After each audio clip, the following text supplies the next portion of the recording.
हम लोग प्रश्न कर रहे हैं। आज हम लोग करेंगे एक सामान को 153 रुपए में बेचने पर मतलब ये क्या है? विक्रय मूल्य।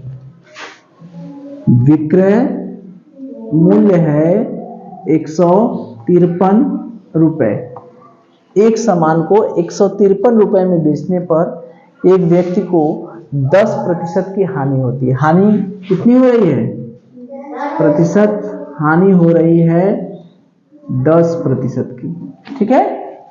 जब 153 रुपए में सामान बेचता है तो उसको 10% की हानि होती है। ठीक है, ये तो हो गई पहली बात। और दूसरी बात क्या कर रहा है? यदि 20% लाभ पाना चाहता है, वो उस वस्तु पर कितना लाभ पाना चाहता है? 20%। यानी जब प्रतिशत लाभ कितना हो? 20%, तो उसको कितने में बेचेगा? बेचेगा मतलब क्या पूछ रहा है हमसे? विक्रय मूल्य। उसको कितने में बेचेगा? यही है। जब 153 रुपए में बेच रहा है तो उसको कितने की हानि हो रही है? 10% की। तो उस पर 20% लाभ कमाना चाहता है, तो विक्रय मूल्य बताइए। तो क्या करेंगे? पहले हमको ये तो पता चले कि यहां से कि वस्तु खरीदे कितने में, तब ना विक्रय मूल्य पता चलेगा। तो यहां से हम क्या पता करेंगे? क्रय मूल्य। क्या पता करेंगे? क्रय मूल्य। चूंकि क्रय मूल्य पता चलेगा तो 20% लाभ लेंगे तो विक्रय मूल्य कितना होगा पता चलेगा। प्रतिशत हानि का सूत्र क्या होता है? यही होता है ना, हानि बटे क्रय मूल्य गुणे 100। ठीक है, एक ये सूत्र है, एक हमारे पास दूसरा भी सूत्र है। याद करिए, अगर कहीं विक्रय मूल्य दिया रहता है और हानि या लाभ रहता है, तो याद है, अगर कहीं विक्रय मूल्य दिया है, निकालना है, तो अगर हमको हानि पता करना है तो क्रय मूल्य बटे 100। ये हानि की बात है तो क्या करेंगे? प्रतिशत हानि घटा देते हैं, यही ना करते हैं, बटे क्या होता है? 100। ये भी सूत्र हमने बताया, याद है। विक्रय मूल्य निकालने के लिए क्रय मूल्य बटे 100 में से जितना भी प्रतिशत हानि रहेगा तो घटा देंगे, और लाभ रहेगा तो क्या करेंगे? जोड़ देंगे बटे 100। तो पहले इसी सूत्र से अगर हम देखें तो इस सूत्र से और आसान है। इस सूत्र में हमको क्या है? विक्रय मूल्य पता है, कितना है? 153। क्रय मूल्य कितना मान ले? x। 100 माइनस प्रतिशत हानि कितनी है? 10 बटे क्या हो गया? 100। तो x उधर कर दे, 153 गुणे 100 बराबर 100 में से 10 गया, कितना हुआ? 90x। तो x बराबर 153 गुणे 100 बटे 90। ठीक है, 9 एकम 9, 9 सते 63, 170 रुपया। 170, यही हुआ। 9 एकम 9, 6 बचा 3, 63 हो गया, 9 सते 63। भाई 153 में अगर हम 9 का भाग देंगे तो 9 एकम 9, 6 3, 9 सते 63, यही हुआ 17। 17 9 153। तो ये जो क्रय मूल्य है 170 रुपया आ गया। इसके बाद हमारा आगे का काम हो जाएगा। ठीक है, ऐसे निकाल लिए। क्रय मूल्य अगर हम निकाल लिए तो हमारा काम क्या हो गया? बन गया। क्रय मूल्य कितना हो गया? 170 रुपया। अब हम चाहें तो इसी विक्रय मूल्य का सूत्र फिर लगा सकते हैं। विक्रय मूल्य बराबर क्रय मूल्य बटे, अब यहां पर क्या लेना है हमको? लाभ। लाभ लेना है तो सूत्र क्या हो जाएगा? 100 प्लस प्रतिशत लाभ बटे क्या हो जाएगा? 100। क्रय मूल्य कितना है? 170। 100 धन लाभ कितना ले रहे हैं? 20%। तो 20 जोड़ दिए बटे क्या हो जाएगा? 100। यानी 170 गुणे 120 बटे क्या हो गया? 100। 1 0 से 1 0, 1 0 से 1 0, 12 सते 84 की 4, 12 एकम 12 8 कितना हो गया? 20। 204 रुपया। यही क्या हो गया आंसर।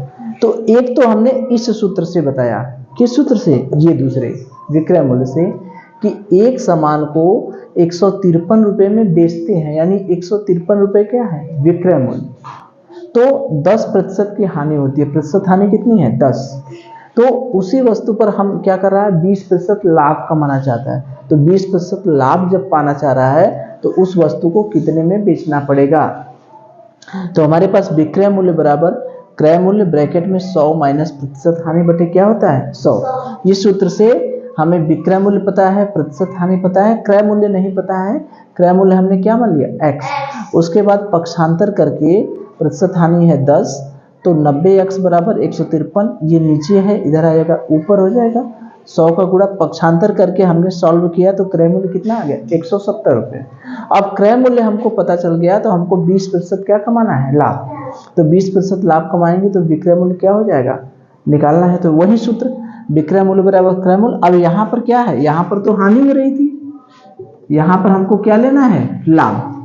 तो लाभ वाला सूत्र लगेगा क्रय मूल्य ब्रैकेट में 100 प्लस प्रतिशत लाभ बटे 100, यानी 170, 100 धन 20, यानी 170 में 12 का गुणा किया क्या हो गया 204। इसी सवाल को अगर हम इस सूत्र से न लगा के कैसे लगाते, अपना जो परंपरागत वाला सूत्र था पहले वाला सूत्र उससे लगाते, तब क्या होता। ठीक है, तो अब हम इसको अपने वाले सूत्र से करेंगे। कौन सा, जो पुराना वाला सूत्र हम जान रहे हैं। इस पुराने वाले सूत्र में क्या हो रहा है, पुराना वाला सूत्र यही ना है, प्रतिशत हानि बराबर हानि बटे क्रय मूल्य गुणे 100, यही ना है। तो यहाँ पर विक्रय मूल्य पता है, क्रय मूल्य नहीं पता है, तो प्रतिशत हानि कितनी है 10। हानि निकालने के लिए हमको क्या क्या चाहिए बताइए। हानि कब होती है, जबकि क्रय मूल्य ज्यादा होता है और विक्रय मूल्य कम होता है। तो क्रय मूल्य में से विक्रय मूल्य क्या करेंगे घटा देंगे। क्रय मूल्य तो हमें पता नहीं है, तो क्या करेंगे मान लेंगे x, विक्रय मूल्य कितना है 153, है ना। है क्रय मूल्य हमने क्या मान लिया x और विक्रय मूल्य कितना है 153। तो यहाँ से x माइनस 153 बटे क्रय मूल्य क्या हो गया x गुणे 100, वही उत्तर आएगा। क्रय मूल्य का मान कितना आएगा 170 ही आएगा और विक्रय मूल्य का मान क्या आएगा 204 ही आएगा, वही उत्तर आएगा। कैसे, यहाँ 10 का गुणा करिए 10x बराबर x। अब देखिए इसका जो ब्रैकेट के बाहर रहता है उसका गुणा इसमें भी होता है इसमें भी, यानी 100x माइनस 153 गुणे 100। अब 100 को उधर कर दें, 10 को उधर कर दें, 53 को इधर लाएं। 153 पर 2 जीरो बराबर 100x, 10 उधर जाएगा, 10 के पहले कौन सा निशान है प्लस, तो उधर जाएगा तो क्या होगा माइनस, यानी 90x बराबर 153 पर 2 जीरो, फिर वही चीज आ गई कि नहीं, याद करिए 153 बटे 90, यही कैलकुलेशन वहां भी था। 1 जीरो 9 एकम 9, 9 सते 63, यानी 170 रुपए, यही आया ना, यही आया। तो क्रय मूल्य का मान कितना आ गया 170 रुपए, लेकिन हमको क्रय मूल्य नहीं निकालना है, क्या निकालना है, जब 20% लाभ कमाएगा तो हमको विक्रय मूल्य पूछ रहा है, तो यहाँ पर लाभ पूछ रहा है, तो प्रतिशत लाभ का सूत्र क्या होता है, लाभ बटे क्रय मूल्य गुणे 100। ठीक है, प्रतिशत लाभ कितना है 20। ठीक है, लाभ हमको पता है नहीं पता है, निकालना है ना। क्रय मूल्य कितना है 170 गुणे 100, पक्षांतर कर दे, x को उधर रहने दे, 20 गुणे 170, 100 कहाँ आ जाएगा नीचे, तो x का मान कितना हो गया 17 दूनी 34 रुपया। x क्या है लाभ, x क्या है लाभ, लाभ हो गया 34 रुपया। हमसे पूछ क्या रहा है विक्रय मूल्य, तो विक्रय मूल्य निकालने के लिए कैसे होगा, क्रय मूल्य प्लस लाभ। विक्रय मूल्य कैसे निकलता है? क्रय मूल्य में लाभ क्या करते हैं? जोड़ देते हैं। क्रय मूल्य कितना है? 170। विक्रय मूल्य कितना है? 34। कितना हो गया? 204 रुपया। कौन सा आंसर? यही। तो ये हम अपने पुराने वाले नियम से निकाल लिए। प्रतिशत हानि बराबर हानि बटे क्रय मूल्य गुणे 100। यहां से हमको हानि नहीं पता है, तो हानि होता है क्रय मूल्य में से विक्रय मूल्य निकाल घटा देंगे। तो क्रय मूल्य नहीं पता है तो x हो गया माइनस 153। यहां से क्रय मूल्य की वैल्यू हमारी क्या आ गई? 170। हमने सॉल्व किया, क्रय मूल्य की वैल्यू आ गई 170। अब हमको 20% लाभ है तो लाभ वाला सूत्र लगाए, तो यहां से हमारा निकल जाएगा क्या? लाभ। प्रतिशत लाभ है 20, लाभ नहीं पता है x, क्रय मूल्य है 170, तो लाभ का माना गया 34। लेकिन हमसे पूछ क्या रहा है? विक्रय मूल्य। तो जब विक्रय मूल्य में लाभ होता है तो विक्रय मूल्य का मतलब होता है क्रय मूल्य प्लस लाभ, यानी 170 धन 34 यानी कितना हो गया? 204 रुपये। ठीक है, चलिए।